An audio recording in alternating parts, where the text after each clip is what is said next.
Hello, my name's David Seaman, and this is the Three Lions Podcast.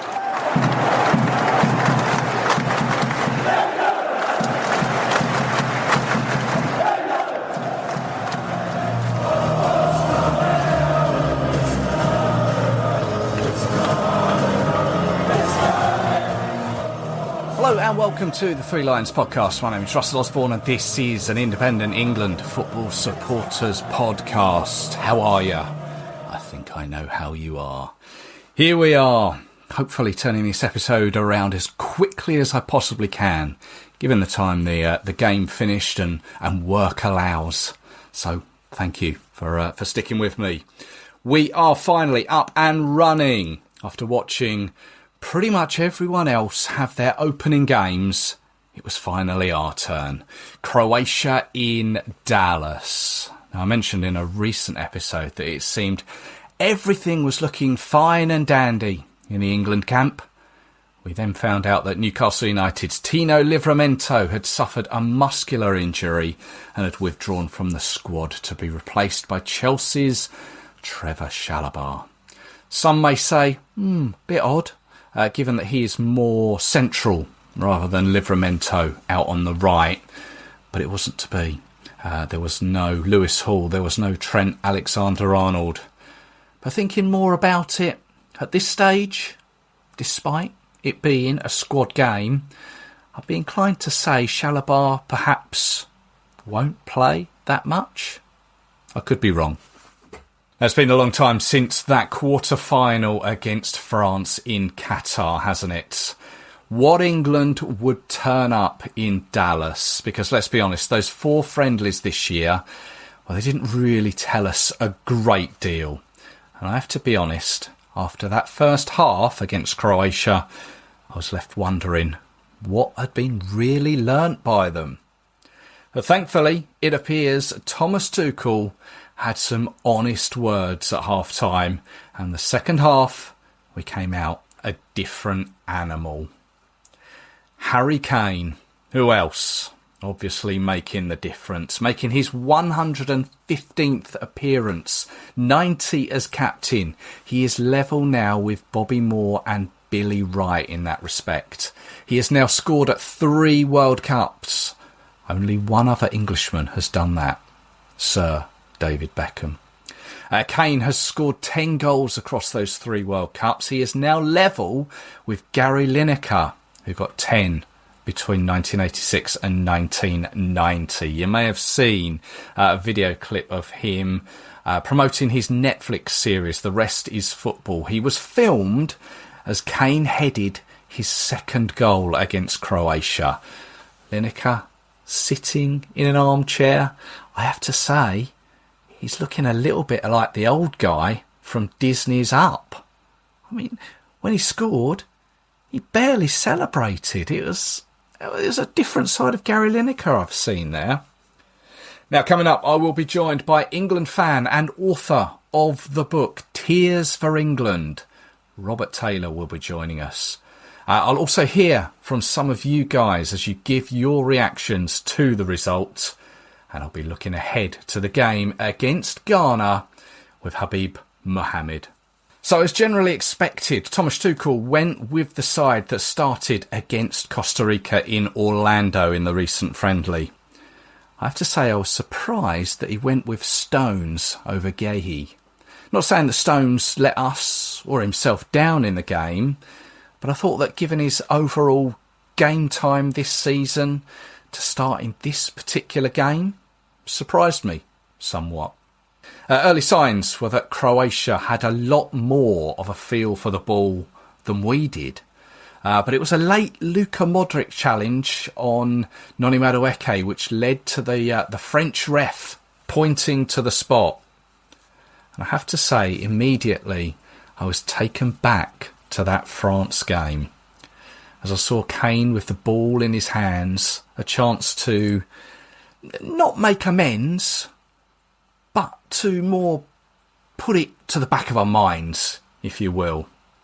He stuttered his run up and the keeper saved it. What was going through his mind at that point? I can tell you what my mind was saying. Not again. Not again. But it appears, after speaking after the game, he stuttered for a reason. As he later said, he anticipated the keeper would make a quick leap off his line, which of course isn't permitted. It also turned out that Guardiola has encroached. I've got some sort of Apache helicopter just going over me at the moment, if you can hear that. Sorry. Let that go. He made a quick leap off of his line, didn't he? Not allowed to do that. And it also turned out that Guardiola had encroached before Kane struck the ball. And that ultimately, he became the one to clear it as the keeper parried it. So it meant it needed taken again. This time, no messing. Harry Kane does what he does best. Scores from the spot. I'd like to say we then took control, but we seemed to back off a little, let Croatia have some space, some time. And with 35 minutes, Baturina had that time and space to put an unstoppable shot past Pickford and level things up. And we still didn't look likely of too much as the first half went on until we won a corner. Rice took it, Kane, bullet header, 2-1. Incidentally, the first goal, the penalty, came via a corner too, following as a Harry Kane turn and shot, which resulted in the corner, which then resulted in the Modric challenge.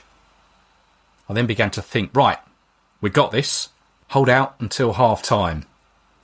But just on the stroke of it, once again, Croatia equalised. And once again, it was time and space. As Mushia equalised. I can't have been the only one just throwing my arms up at that point, thinking, how has that happened? How have we managed to let them back in like that? And with that, the ref blew his whistle. Interestingly, there was no VAR check. I have to say it certainly deserved a bit more of a look at that. But now generally a team goes in at half-time having just scored. They're in the ascendancy, aren't they?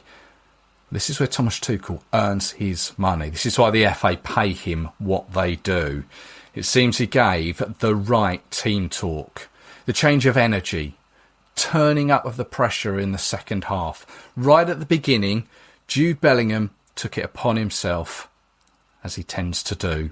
2 minutes in, he struck the ball in off the post to make it 3-2. Then how we didn't manage to add to that in the following 10 minutes is just mind-boggling. Chance after chance after chance. It seemed easier to score at times. And credit to Livkovic in the Croatian goal. He held us at bay. Now, we knew this was going to be a squad tournament, and it was now that Tuchel made his changes. Declan Rice, Anthony Gordon and Noni Madueke making way for Morgan Rogers, Marcus Rashford and Bukayo Saka. Later, Bellingham was replaced by Jed Spence, and it seemed like it was only a matter of time until we got a fourth. And with 5 minutes to go, it was Marcus Rashford with his 19th goal and his 4th World Cup goal. So once again, just like Euro 2004, it was England 4, Croatia 2. Let's bring in Robert Taylor now, author of the book Tears for England. Hello, Robert. Hello, Russell. Wow.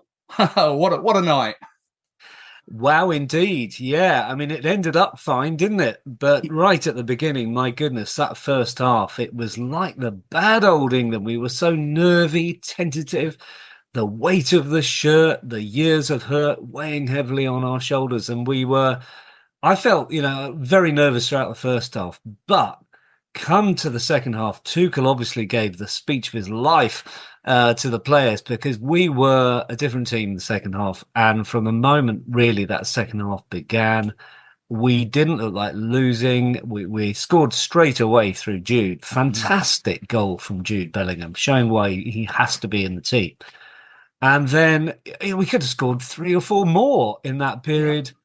Croatia had 1 or 2 chances, but the scoreline in the end did not flatter England. We deserved that scoreline. If anything, we deserved it to be even more comprehensive.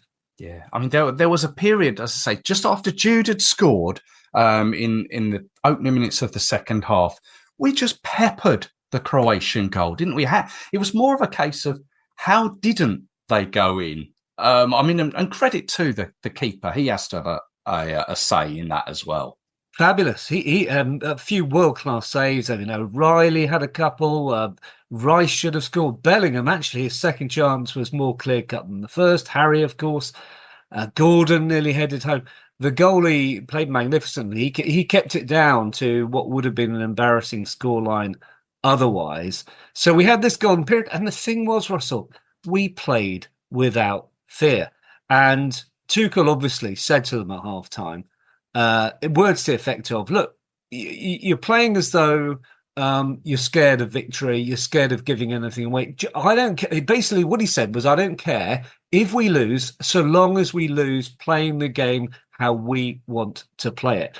And that seemed to release that self-imposed pressure on the England players. And in the second half, I was trying to remember. I wrote a column earlier today about this, and I was trying to remember a time where there's been such a transformation at half-time in a major England international.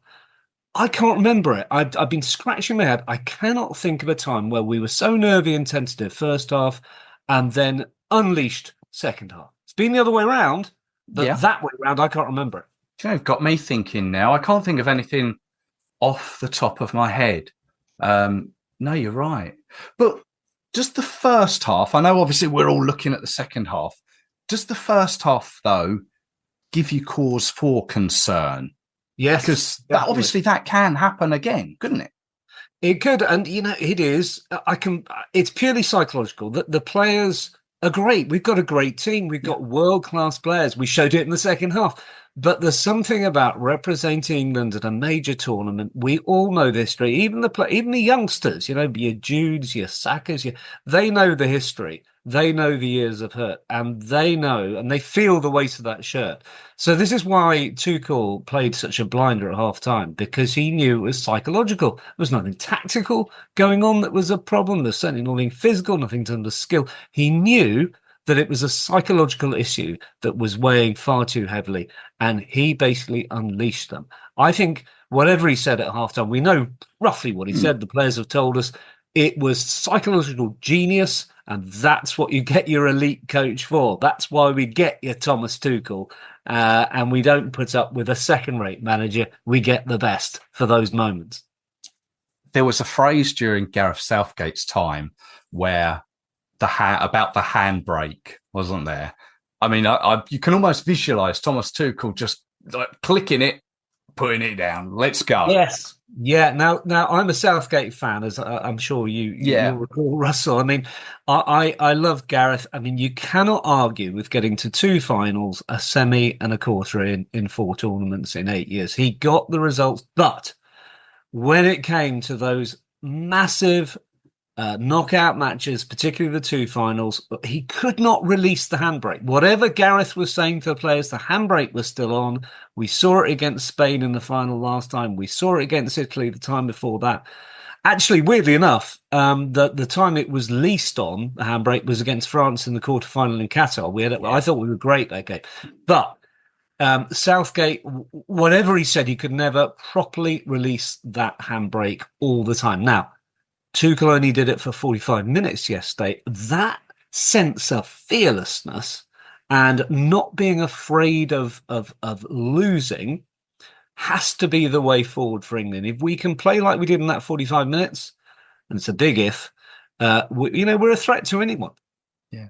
So it's a dangerous thing to say that obviously getting a win in your first game of a World Cup is always the important thing. But because of this, the way it's set up now, this tournament, that third place, it's a 50-50 chance that you can go through as well.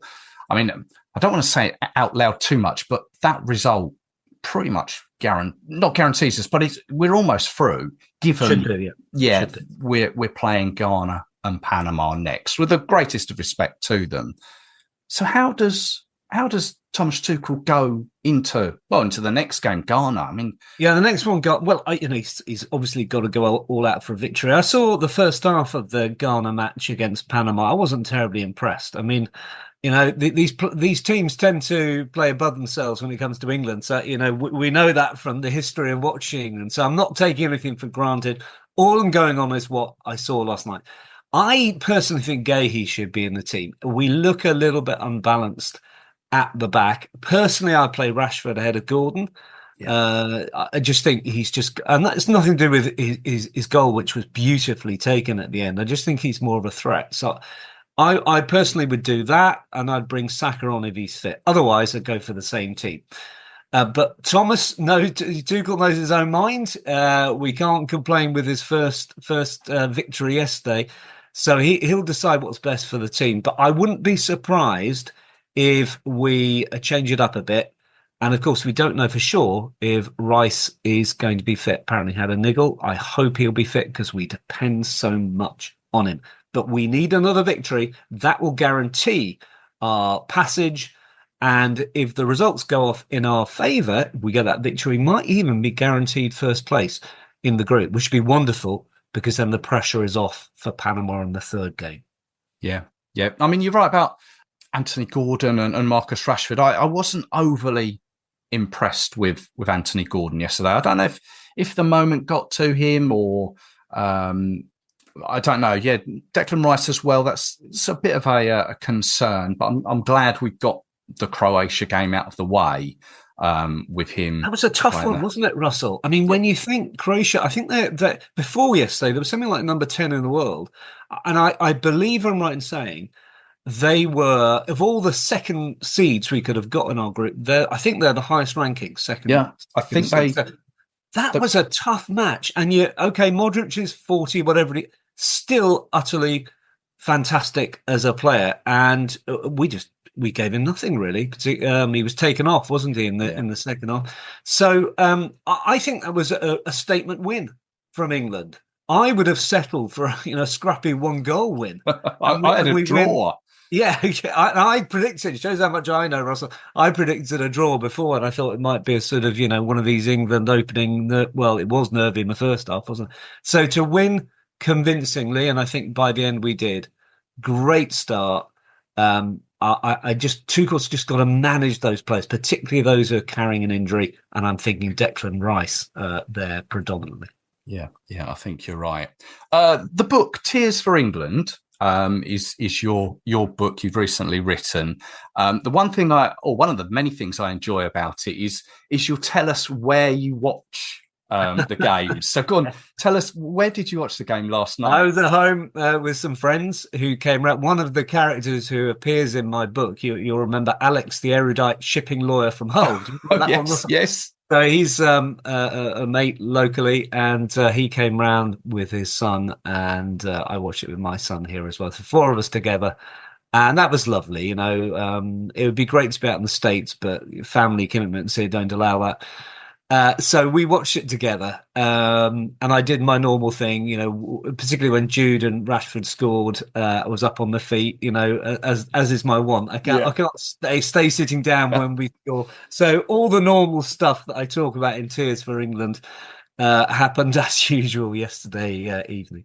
Was the shipping guy? Was he the one that you punched on the arm or something? Yeah, I did. Well, so it's a little anecdote in my book. So when we had the penalty shootout against Italy in Euro 21, when we went 2-1 up, I gave him a sort of involuntary bear hug, poor chap, and he put up with it very well. Sadly, of course, all our hopes were dashed on that occasion about 3 minutes later. But yeah, he's that one. So he knows my habits when it comes to England scoring. Oh, great stuff. Well, the book Tears for England is available in bookshops. In fact, I saw it in Waterstones the other day, where they've got a big display of World Cup books, but from all the usual places, Pitch Publishing as well.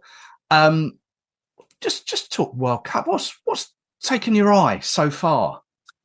Just the colour of it. The sun is always beating down. Yeah. So you've always got these magnificent stadia.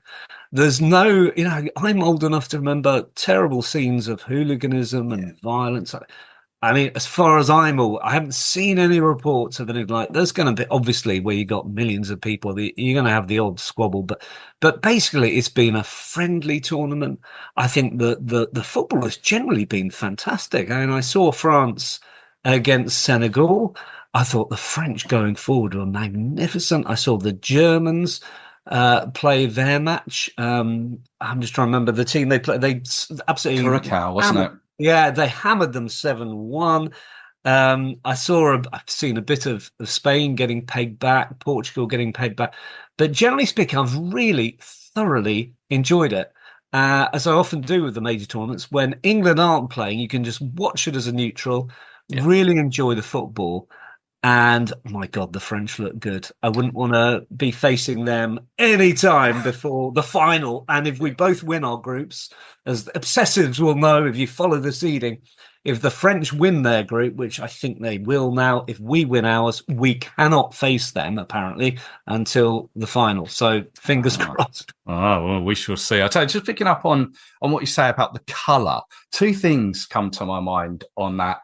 I think the ball, I think, works this time. People go on about World Cup balls and how they've changed over the years. I really like this World Cup ball. And just one of the other thing, the graphics on the screen are sort of got all these colours around it, and it's giving me sort of it's totally not the same as Italia 90, but it almost feels a little bit iconic with just those little colourful graphics on the screen. Well, yeah, it does. What goes down as a great World Cup? People in our generation do remember Italia 90. It was, as you said, it was iconic. The music was iconic. Gazza's tears, Lineker scored. I mean, it was a wonderful tournament. For me, a great tournament has to involve England doing well. I can't get beyond that. I'm so biased and obsessive. So, for example, 2014 crashed out in the group stage, just about the first team. But that cannot be anything but an appalling tournament for me. Same with 94. Barely watched it. We weren't in it. So it has to be a big England tournament. So 2018, Russia was fabulous for that reason. 1990, same reason. We get to the semi-final, fabulous. So I can't divorce it. You know, having read the book, Russell, how obsessive I am, how illogical that obsession is. But it's what a sports fan is. It's all linked to my own team. I'll watch the other matches with a dispassionate eye, but I'll only really be involved until the moment England are no longer in it, whenever that is. So if you were to throw your hat into the ring, how far can England go? Well, I'm on the record, if I could put it that way, as saying I think we'll get to the semi, but I don't say that with huge confidence because it looks like we might well have to play Mexico in the round of 16 at altitude, Aztec Stadium. That is not going to be easy. And then if we come through that test again, big if, but if it goes to seeding, Brazil, quarterfinal. And, as I've said to a few people, England have never won a big knockout against a big team like Brazil. Never in their history away from home. We've never done it. So if we were to meet Brazil in the quarter and beat them, it would be a first for England in their history. And then I've very optimistically said, I think that match will take place. I've very optimistically said, we will win it. That's heart probably more than head. And I've said it would take so much out of us that we'll probably lose the semi-final rather too. It could be Argentina. I think that might be our limit. But look, hope springs eternal. And we had a good start yesterday. So who knows? Absolutely. We can't ask for anything more other than that great win to kickstart this tournament. Robert, thank you so much for your time. Really appreciated. Just to emphasise again, the book Tears for England is available wherever you buy your books. Oh, that's very kind of you. And I hope people enjoy it. If you buy it and read it to accompany the World Cup, it's really, in some ways, a love story to England, but also heartbreak, as we know, because I'm not old enough for 66. So my England journey has been one of a serial disappointment. But England fans, I hope, will recognise a little bit of that in themselves. You can never have too many tools. Shop DeWalt deals at Lowe's. Get a free Select DeWalt 20-Volt Max Power Tool when you buy a Select 20-Volt Max 5-amp-hour battery kit. Plus, get a free additional DeWalt 20-Volt Max 8-amp-hour battery when you buy a DeWalt 10-inch 20-Volt Max dual-bevel compounded miter saw. Our best lineup is here at Lowe's. Valid through 6/24 while supplies last. Selection varies by location.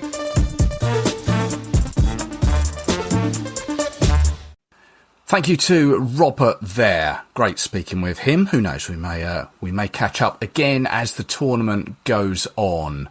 Right, as promised, let's hear from you guys. Let's hear your take on that emphatic win by England over Croatia. This is Marco from Germany. Yeah, my statement to the game yesterday, it was a brilliant start into the World Cup. And hopefully the form will be constantly to the end of the World Cup. And so hopefully we will win the World Cup, and it was a brilliant start. Hi, Russell. Overall, good first game. Croatia aren't mugs, and that first half was a bit nervy, but that opening 20 minutes of the second half is as good as I've seen from England in a tournament. I would say Bellingham really drove us forward. I thought he was superb, especially in that first 20 minutes of that second half. I mean, I've always been a big fan of Southgate, but he obviously had his limitations. And I think with that game, we'd have likely drawn where we were at half-time. And I think that might be the difference, where Tuchel's clearly come in, and it was great to see it and hear from the players at full time that they were basically told to go after Croatia, and all credit to Tuchel on that front. So all in all, a good result. Great start to the tournament, and 1 down, 7 to go.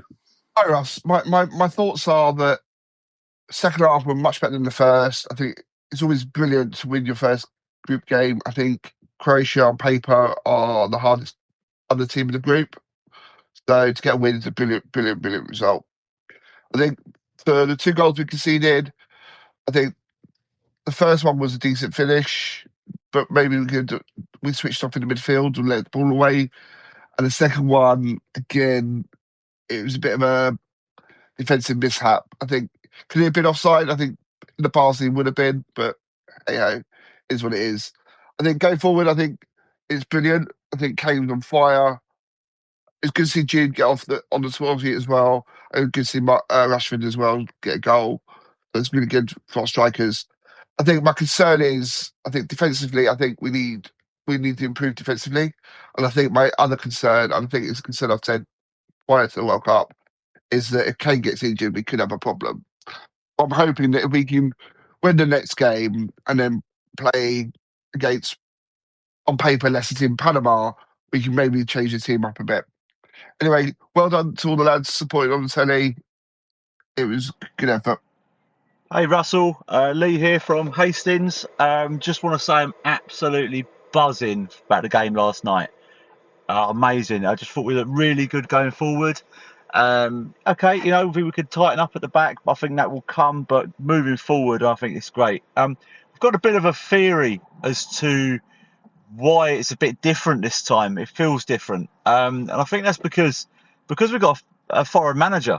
I think it's because a foreign manager is more likely to take a chance and take a more of a risk and do something a bit different. I think having English managers all through the years, I think that we would all be scared of making a mistake because we would feel like we're letting our country down. Whereas a foreign manager, we maybe is more willing to take the risk because they don't have the fear of letting their own country down. Anyway, I just feel absolutely amazing. I think it's definitely coming home this year. Keep up the good work. Thanks.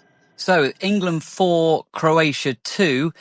At the beginning of the tournament, many people were asking me, what do you want? What do we want from this? Well, it's very simple. 3 points. It doesn't matter whether it's a 1-0, a 5-4, a 3-2. It doesn't matter. First things first, to get the ball rolling in any tournament, you need 3 points. Major talking points from the game, Harry Kane coming in, misses his penalty. quite simply has the nerve and the guile to stand up, put it in the same place to get his goal. He then scores another header. And from set pieces, England actually looked quite threatening. It reminds me of 2018 and the Love Train. So set pieces, fantastic. I thought defensively in the first half, Croatia had 4 attacks. They scored from 2 of them. That wasn't very good. However, it was addressed in the second half. So look, all in all, good performance. Marcus Rashford coming off the bench, I thought he was good. I thought Gordon had a slower game, shall we say. So maybe for the Ghana match, we could look at getting Rashford in there. But all being told, 4-2, opening night for England, 3 big points. Come on, you England. Hi, Russell. Gary here from Channel England Football. What a game.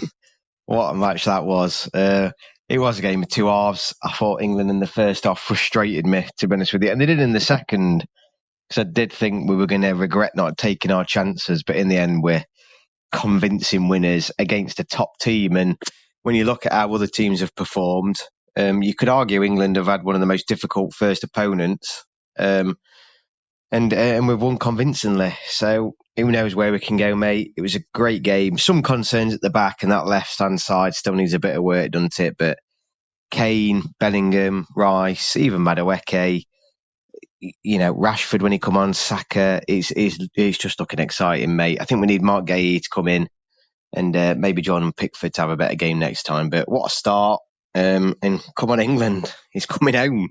Hi there, Russell, and all the listeners of the Three Lions podcast. It's the day after our 4-2 win over Croatia, an emphatic win to start the tournament. Really, really pleased with the performance. I'm not even too peeved at the 2 goals we gave away, really. Some people have said we were shaky defensively. I thought we were still pretty all right. Both of Croatia's goals were worldies, really, and fair play to them. If there is a kind of negative from an England perspective, maybe it's Anthony Gordon being a bit distant in the game, but if the kind of long-term strategy is to have Gordon on for the first 65, 70, and then sub on Rashford to kill the game off, that worked a treat yesterday, and I can see it continuing to work a treat. As for the rest, positives all round, really, really good performance with lots of attacking intent. Bellingham and Kane excelling in roles which kind of seem specifically designed to them, which is great. Hopefully we can continue that into the Ghana and Panama games. Thank you guys for those. Don't forget we'll be doing the same following the Ghana game, which is of course our next game. It's our second game of the tournament. It takes place in Boston at the Gillette Stadium, Tuesday the 23rd of June. Once again, it's a 9 p.m. kickoff over here, but 4 p.m. In Boston. Ghana, as I say, will be our opponents from Africa. A team we've only met once before in a friendly at Wembley back in 2011. That was a 1-1 draw. England's goal coming courtesy of Andy Carroll. This will be Ghana's 4th World Cup after reaching it for the first time back in 2006. They then made it to 2010 and 2014. South Africa in 2010 was their best achievement so far, making it to the quarter-finals, losing to Uruguay on penalties. Remember Luis Suarez handballing on the line? To get to this World Cup, the Ghanaians, the Black Stars, they topped their group ahead of Madagascar, Mali, Comoros, Central African Republic and Chad. They won 8, they drew 1, and they lost 1. So here to tell us a little bit more about the Black Stars, welcome back to the show, Habib Mohammed, a sports journalist with Ghanaian TV station Fakey TV. He joins us from Ghana's second biggest city, Kumasi. Hey Habib, you okay? I'm okay. Good stuff. We're speaking the day after the game between Ghana and Panama in Toronto in Canada. Of course, it was a late goal that settled it in Ghana's favour. Injury time winner. So congratulations to Ghana. How was it? Thank you, Russell. Welcome to Ghana. It was a great feeling, as a matter of fact. Very late in the night. And when you have your country winning it that late, the euphoria, the excitement, everything was also exceptional. I'm sure the English national team, the Three Lions, you wrap up yours before Ghana even started. So it's a mutual feeling, just like the way the English felt yesterday. Same feeling, but ours was special because we had that very, very late to the game. So it was okay. It was a very nice feeling. It was a tough game. I only saw the highlights, but it seemed a tough game that either yourself or Panama was going to nick it. It was only going to be one goal in it. Is that right? Yes, I must say, as Ghanaians, we were not too comfortable or we were not too okay with the outcome of the game, especially looking at the results that happened or that took place in the first game, the English-Croatian game. We thought that we need more goals to be able to put ourselves in proper position. And when you look at the group, among the three teams, in addition to Ghana, we think that Panama happens to be the most weakest. Though when you look at the world ranking, Ghana is being ranked lowest as compared to Panama. But in terms of pedigree and class, when it comes to World Cup history, we think that we've done so well that we are far better than Panama. And among the other nations, they are the least ranked team that we should be able to deal with them very well. But it's highly unfortunate or really unfortunate because we did not have enough preparation towards the tournament. Our boys were a bit rusty. We started the game very, very slowly until the second half. The coach did one or two substitutions that brought joy into the game, and we were able to put our pieces together and eventually had that lead go through Caleb Rinchi's effort. So tell us about the lack of preparation. I know you played Wales in a friendly, didn't you? But have you had some issues with the team with regards to preparation? Yes, most definitely. When you speak with the Football Association and then even the Black Stars technical team, they seems to try to convince Ghanaian that the team is well prepared. But as people who have been following sports football for long time, we think that going into major tournaments such as the Mondial, you need to have a lot of preparation, especially when we made a change in technical department after playing against the Austria and then the German national team in somewhere match. After that, two defeat, the Football Association took a decision in taking off the then manager Otto Addo and then bringing in Carlos Queiroz, who happens to be a vast experienced manager, but he just took the charge of the national team for a few weeks or few months. Team he barely knows, and a continent which he's not been into for so long. So we think that you could have at least 2 or 3 friendly matches. But that not said, the competition is here with us already. Just have to keep things just like it is and then hope that we'll be able to deliver exceptional performances that will let the nation progress. Carlos Queiroz, he's very experienced, isn't he? He's managed South Africa, Portugal, Iran, and now Ghana. So he does have tournament World Cup experience. Yes, of course. So what was the feeling in Ghana as people woke up to the result? I mean, there may have been people who didn't watch it because it was so late. Yes, I must say that when it is World Cup, most people will always want to find a way to watch their national team. Though very few people could not stay awake until that time to watch the game, but we had majority of Ghanaian population who were up by then watching the game, and the overall reception after the game has been positive. Though, like I initially stated, we started slowly, and we think that the transition initially the team wanted to sit back and then rely on counter attacks based on the pacey nature of our wingers like Kamaldeen Sulemana and then Enes Nuyama, but they were not able to live up to expectation, especially in the first 45 minutes. Nuyama had just recovered from ACL injury in not up to 2 or 3 months now, so he's a bit rusty and could not live up to the tempo of the game. Kamaldeen not potent when it comes to final decision, and then even his total contribution to the team in the first half was a bit awful. But just like you rightly mentioned, Carlos Queiroz is an experienced manager who has managed at the World Cup for a couple of times with different national teams, and such coaches, when you have them at the helms of affairs, when they go in get tough, that is where their experiences comes to bear. And He read the game very, very well. Just into the second half, he made substitution, introducing Coventry City's very own Brendan Thomas Asante, and then Leicester City's Fatawi Shahaku. They brought a lot of joy, a lot of energy into the attacking thread of the Black Stars, and that changed the dynamics of the game totally. We were able to make some incursions in the early part of the second half before eventually the 90 plus we were able to get the most important goal. That sealed the 3 points. So it was a mixed feeling. Initially, it wasn't okay, but later part we got the results, and the substitution in the second half was okay. So I must say that we are okay, but not satisfied. We think that we need to improve upon what we did yesterday in order to be able to stand a chance against the Three Lions. One player who didn't play against Panama, but is now likely to play against England, I guess, is Thomas Partey, formerly of Arsenal, now at Villarreal, I believe. Will he make a difference?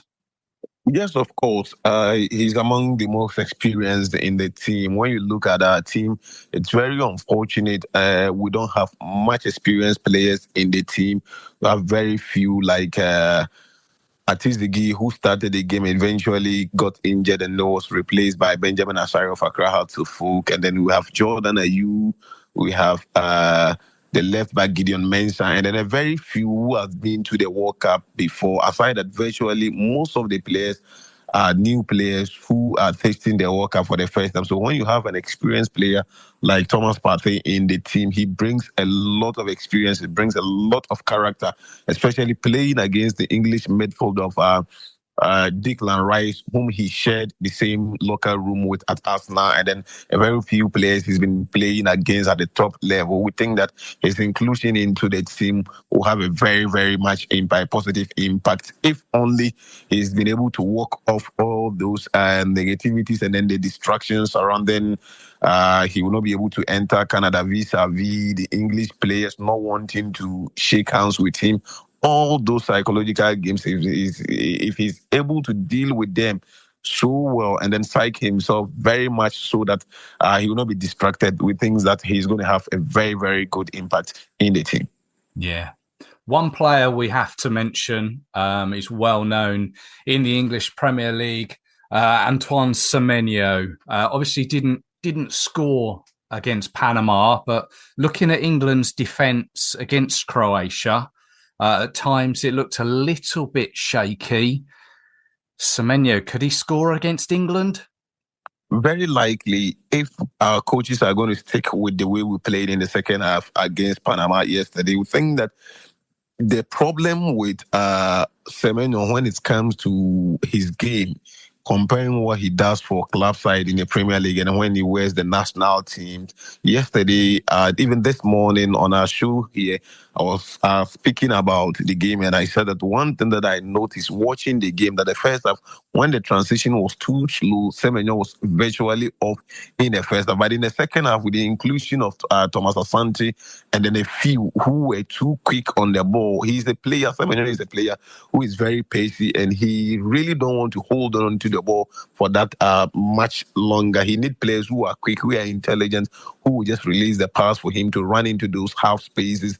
Then he has a game to deal with the defenders. I've watched the English team yesterday, the game against Croatia. I watched, and I think that especially in between McGuire and then Ezri Konsa, there are a lot of spaces. If midfielders are going to have a good eye for those incisive passes, then I think that Semenyo will be in business. He's been playing against these boys week in, week out in a Premier League, and he's proving a point that he's that guy. If he's fed very well, he can take on any defender in the world of football currently. So we have that hope in him. If our midfielders, the Partey's, the Kwesisibos, the Elisha Uso, and then the young boy who scored yesterday, Calibri and Cheese, are going to get the ball at the right place, we think that Semenyo will be in business. You mentioned the goal scorer, Caleb, is it Yerenki? Yes. He wore the famous number 3 shirt, didn't he, as worn by Asamoah Gyan. It's quite a shirt. Now the number 3 shirt seems so iconic when it comes to Ghana and then even World Cup. When you look at the entire jersey numbers for the Black Stars, the rest of the JC numbers have scored 13 goals at the World Cup, but only the number 3 have 7 goals already. Asamoah already with 6, and then yesterday UNG added 1. So when it is World Cup, the JC number 3 is so iconic. And I think that Asamoah is also with the team. He's been encouraging the boy. He scored against Wolves, and after that game, Jan told him that he's blessed him with the number 3. He should go and shine. And fortunately, his debut World Cup match, he's been able to score again. So we are wishing him the very best of luck, and we believe that the spirit of Asamoah Gyan and then the spirit of the JC number 3 will follow him to do more wonders for us at the World Cup. Yeah, he had a big smile when he scored. What have you seen and enjoyed about the World Cup in general so far? What's taken your eye? Well, I think that so far, I will talk about officiating. We have not witnessed so much of negativities or controversies when it comes to officiating. Yes, there's been 1 or 2 incidents, especially the Leo Messi's incident against Algeria, where most people felt that it was supposed to be a red card, but the referee on the day, Simon Marciniak, thought differently. Aside that, generally, I think that officiating has been good. And then prior to the World Cup, because of the Israel, Iran, USA issue, most of us were a bit scared of maybe recording an unpleasant issue. But so far, we are done with match 1 in all group matches. And as it stands, even game 2 for some of the group games have already begun, and we've not recorded anything of that sort. I think that those are also the positive we should be looking at. Yes, attendance has been good because of the ticket price and the cost of living and even accommodation and other stuff in America. We thought that we might not even have enough supporters at the various stadiums, but it's been good. It's been good. Averagely, the numbers in every venue that would play the game, I think that has been so positive. So generally, it's okay. Goal scoring, positive. And when it comes to discipline issues, there has not been so much red cards apart from the first game that we witnessed 3 red cards in the South Africa-Mexico game. I think that yesterday too, we had another red card. Aside that, the rest has been okay. The games has been flowing. The only negative from my side is the hydration break. It's too boring. It's too boring. Yeah, I agree, and I think many other people agree with you as well about the hydration break. It's very unnecessary. You can pause the game for 3 minutes for commercial purposes, calling it a hydration break. I think the FIFA need to look into those things going forward. Yeah, I totally agree with you. So the game England against Ghana takes place on Tuesday, the 23rd, in Boston. Will you be watching it with friends?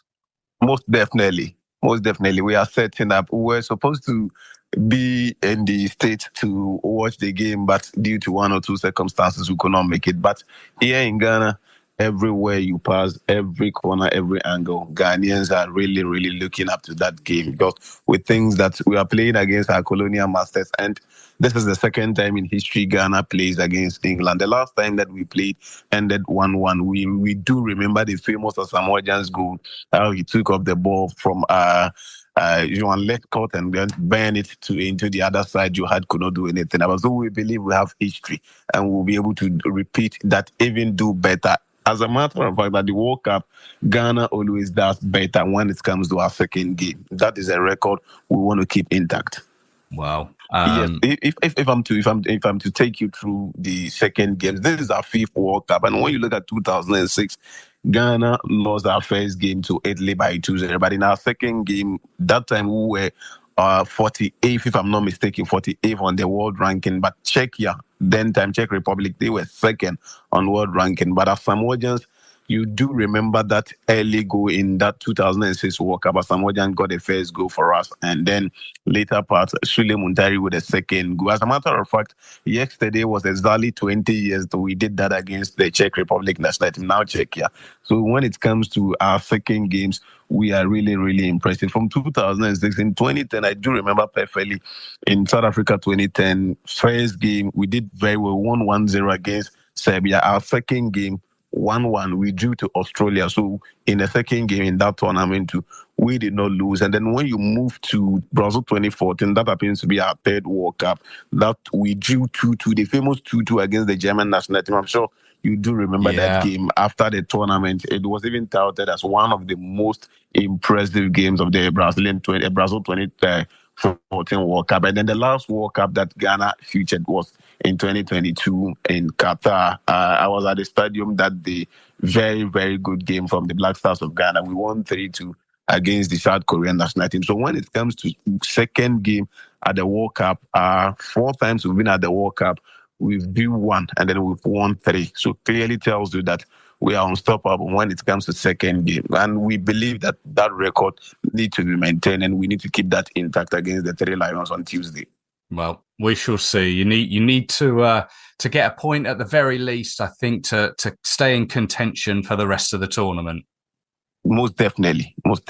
And if we're able to get even a point against the 3 Lions, then we stand a brighter chance of qualifying from the group. Habib, thank you so much for joining us. I'm glad you're enjoying the World Cup so far. And yeah, maybe we can speak again when we meet again. Most definitely. It's a pleasure always. And to add up, today is my birthday too. So, yes. Oh, you've joined us on the bar. Oh, well, may I wish you a very happy birthday. Thank you, mate. Thank you. Well, I'll leave you to go and have go and relax and have a bit of birthday cake. Thank you. Let's leave it there. We are now just over a week into the tournament. I've just had the Switzerland-Bosnia game on whilst I've been editing up. Last time I looked at it, it was 0-0. I've just looked now. It's ended 4-1 in Switzerland's favour. How did that happen? I'll have to watch the highlights for that one. I'm not staying up for Canada-Qatar, though. Thank you so much for joining me. Always appreciated. Don't forget the show is available on social media. In fact, I still have a few books to give away, courtesy of Pitch Publishing. So go head over there to the socials and you can find out how to stand a chance of winning one. Just search 3 Lions Podcast. Thank you so much to Robert Taylor for joining me. Also to Habib Mohammed there, especially on his birthday. He didn't tell me that. And thank you to you guys as well for sending in your thoughts on the Croatia game. I will be back with you very soon. I may try and look at doing another observational episode between now and the Ghana game. So make sure you're subscribed and you'll not miss it. So I hope you can join me for that. And don't forget, we will have the Panama preview too. So as I say, thank you as always for joining me. I will be back with you very soon. So until then, take care of yourselves. Cheers.